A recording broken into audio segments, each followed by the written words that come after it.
Bem-vindos a mais uma exploração aqui no nosso espaço.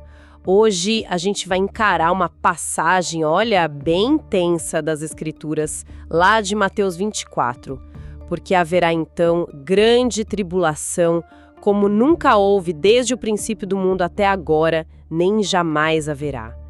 É uma afirmação forte, né? Sobre um período futuro de angústia, assim, sem precedentes. Exatamente. E a nossa análise hoje vai se debruçar sobre textos proféticos-chave, para tentar entender melhor o que é essa grande tribulação. A gente está falando principalmente das visões de Daniel, ali nos capítulos 7 a 12, do discurso de Jesus lá no Monte das Oliveiras, em Mateus 24, e, claro, das visões do Apocalipse de João, capítulos 4 a 22. São fontes, assim, bem densas, né? Cheias de simbolismo. A ideia, então, é investigar o que essas fontes específicas mostram pra gente. Que período é esse, afinal? Quais são os sinais, os eventos mais importantes, as figuras que aparecem? Vamos tentar achar as conexões, sabe? Os padrões entre esses textos, para ter uma visão mais completa. Ok, vamos mergulhar nisso. E acho que o ponto de partida mais natural é Mateus 24, né? O discurso de Jesus. Isso. Ali, Jesus está respondendo aos discípulos, né?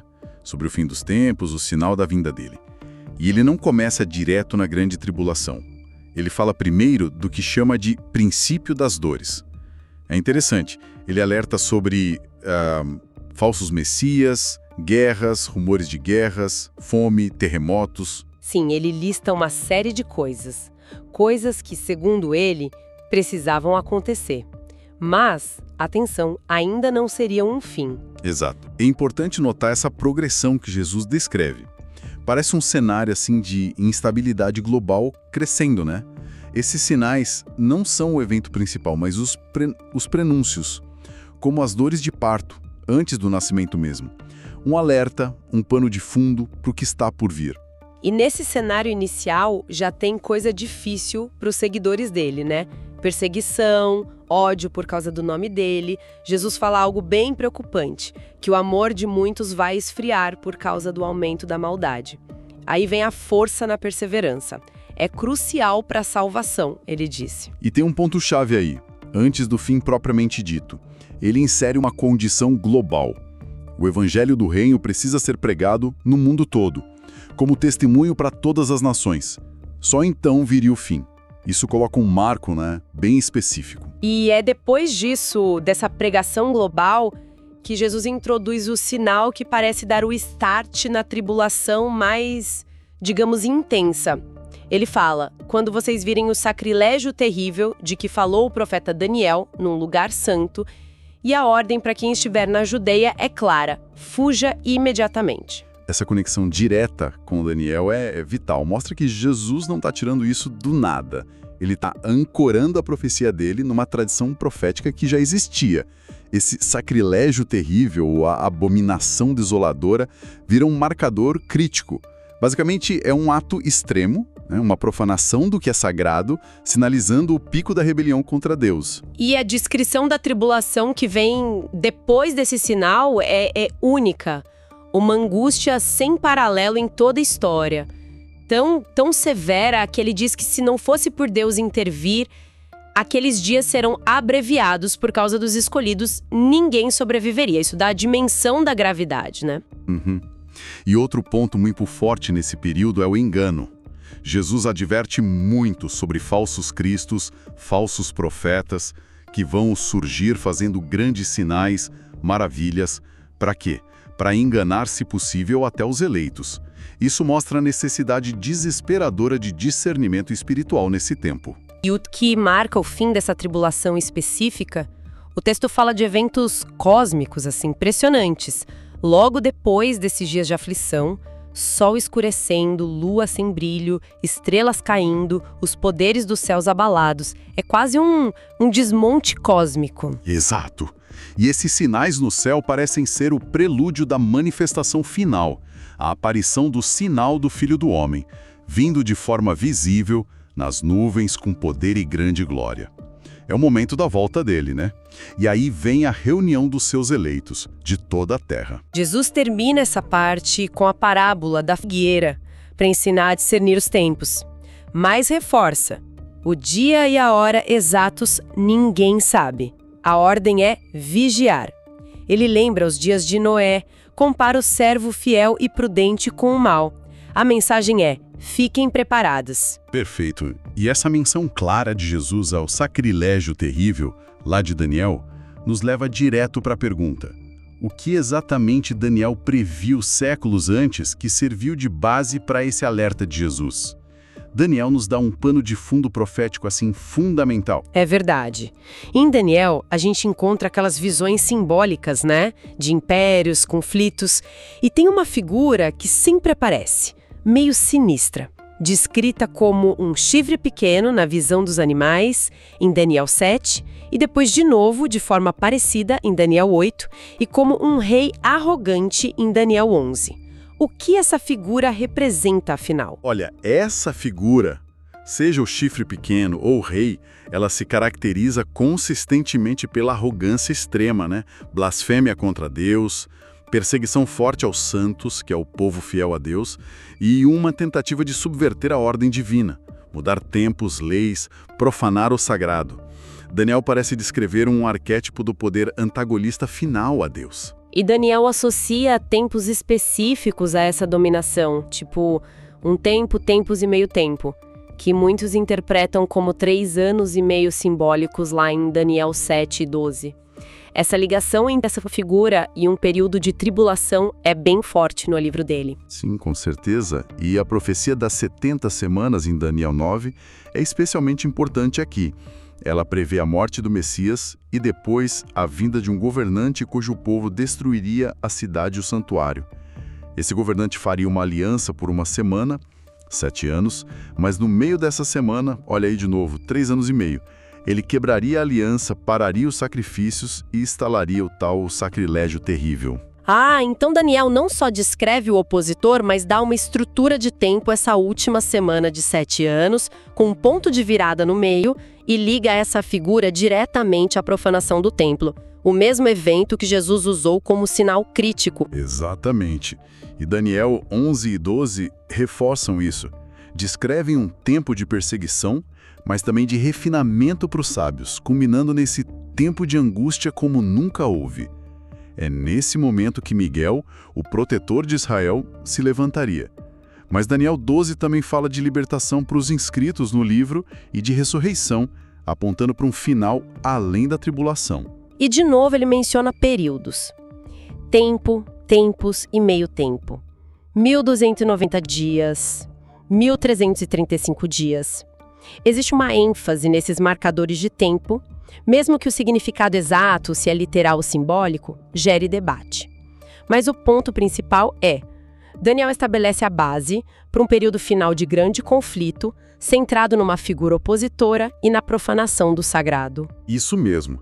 Daniel pinta o quadro profético em traços mais gerais, simbólicos.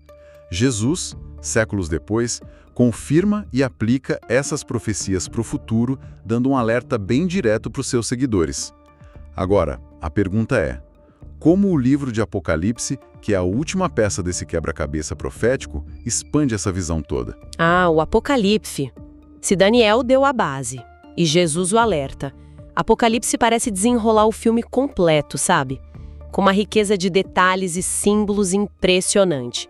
É aqui que a descrição da intensidade chega no auge, eu diria. E as conexões são imediatas, né? Os 7 selos de Apocalipse 6, por exemplo. Os 4 cavaleiros trazendo conquista, guerra, fome ou colapso econômico e morte. Isso ecoa diretamente o princípio das dores de Mateus 24. O 5º selo mostra os mártires clamando por justiça. É um reflexo claro da perseguição. E o 6º selo descreve exatamente os mesmos distúrbios cósmicos que Jesus disse que aconteceriam depois da tribulação em Mateus 24.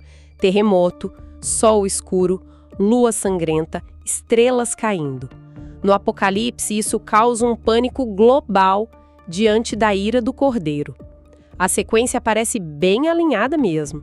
E um ponto fundamental aparece em Apocalipse 7. Entre os selos e as trombetas, João tem duas visões: o selamento dos 144 mil de Israel, marcados para proteção, e logo depois uma multidão imensa, incontável, de todas as nações, com roupas brancas, diante do trono. E quando perguntam quem são eles, a resposta é explícita: estes são os que vieram da grande tribulação. Nossa, isso é muito forte. Mostra que mesmo no meio do caos na Terra, tem um grupo enorme que passa por essa provação e alcança a redenção, a glória. Não é só destruição, tem salvação e preservação acontecendo junto. Exato. E depois dessa visão de esperança, a intensidade dos juízos aumenta com as 7 trombetas. Lá em Apocalipse 8 e 9. São descritos como juízos parciais, atingindo tipo 1/3 da terra, do mar, dos rios, dos astros. Tem a praga dos gafanhotos demoníacos atormentando quem não tem o selo de Deus, e o exército do Eufrates matando outro terço da humanidade. O que chama atenção é a nota de que, mesmo com tudo isso, os sobreviventes não se arrependem. Parece uma escalada, né? Avisos, juízos parciais mais fortes. E aí entram as figuras centrais do conflito no Apocalipse. Tem o dragão, que é Satanás, lutando contra a mulher e a descendência dela. E as famosas 2 bestas de Apocalipse 13. Sim, a besta que sobe do mar é descrita como um poder político-religioso global, blasfemo, que recebe a autoridade do dragão e guerreia contra os santos por 42 meses, que são, olha aí de novo, os 1260 dias ou os 3 anos e meio de Daniel. E tem a besta da terra, também chamada de falso profeta, que promove a adoração da primeira besta com sinais enganosos e impõe a marca da besta, o 666. Essa marca necessária para comprar e vender aponta para um sistema de controle totalitário, né? Econômico, religioso, no auge do poder dessa besta. Seria a personificação final daquela figura antagonista que a gente viu lá em Daniel. Olha, parece a interpretação mais consistente dentro da narrativa toda. Essas bestas, agindo junto com o dragão, formam uma espécie de trindade do mal, vamos dizer assim. É o clímax da oposição organizada contra Deus e seu povo, incorporando as características do chifre pequeno e do rei arrogante de Daniel, mas agora em escala global. E qual é a resposta de Deus a essa rebelião toda? São as 7 taças da ira de Deus, em Apocalipse 16. Diferente das trombetas, que eram juízos parciais, as taças são descritas como a ira de Deus derramada pura, sem mistura. Juízos totais e finais sobre o reino da besta e quem a segue. Feridas horríveis, águas virando sangue, calor insuportável, trevas, culminando na reunião dos exércitos do mundo para a Batalha do Armagedon e um terremoto gigantesco que destrói a Grande Babilônia, que é o símbolo do sistema mundial corrupto. Entendi. A progressão, sinais iniciais, Mateus selos, aí intensifica com perseguição e a figura da besta, Daniel Apocalipse 13, vem os juízos parciais como alerta, trombetas e, por fim, a ira total de Deus sobre o sistema rebelde, taças. Exatamente. O resto do Apocalipse vai detalhar a queda desse sistema, a Babilônia, a volta triunfante de Cristo para julgar e reinar, a prisão de Satanás, o julgamento final e o estabelecimento da nova criação, com a Nova Jerusalém. É o desfecho completo, onde todas as profecias se encontram na vitória final de Deus. Então, se a gente junta as peças de Daniel, Mateus e Apocalipse, o quadro que surge da grande tribulação é de um período futuro, bem definido, e com uma intensidade que nunca existiu na história. Marcado por muito engano, perseguição aos fiéis, uma escalada de juízos divinos, a ascensão de um poder global inimigo, a besta, o anticristo, que profana o que é sagrado, e aqueles sinais cósmicos que anunciam o fim desse período e a volta de Cristo. E o que é notável é a consistência, né? Entre essas fontes, apesar das diferenças de estilo, de época, todas apontam para a soberania de Deus, mesmo no meio do caos. Todas enfatizam a necessidade crítica de discernimento e perseverança para os fiéis. E todas garantem uma intervenção divina no final, decisiva, que vai trazer justiça e salvação. Então, o que fica disso tudo para quem lê esses textos hoje? Parece que tem uma mensagem dupla, muito forte. De um lado, um alerta bem sério sobre as consequências da rebelião contra Deus, a seriedade do juízo que vem, mas por outro lado, uma mensagem de esperança muito profunda. A promessa de proteção divina, o selo, os dias abreviados e uma recompensa eterna gloriosa para quem fica firme na fé, mesmo na maior das provações. Isso nos deixa com uma reflexão final que vem das próprias fontes. Textos como Daniel 12:10 falam de muitos sendo purificados, alvejados e refinados nesse tempo de angústia, né?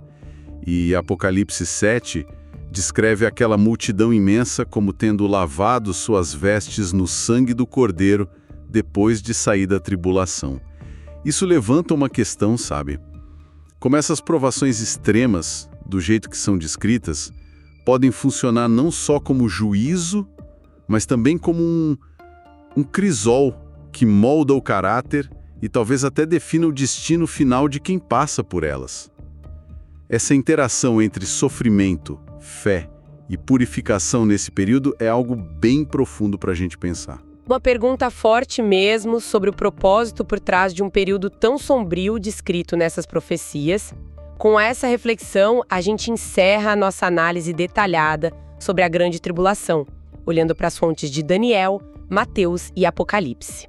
Agradecemos a companhia de todos nessa exploração de textos tão complexos e cheios de significado.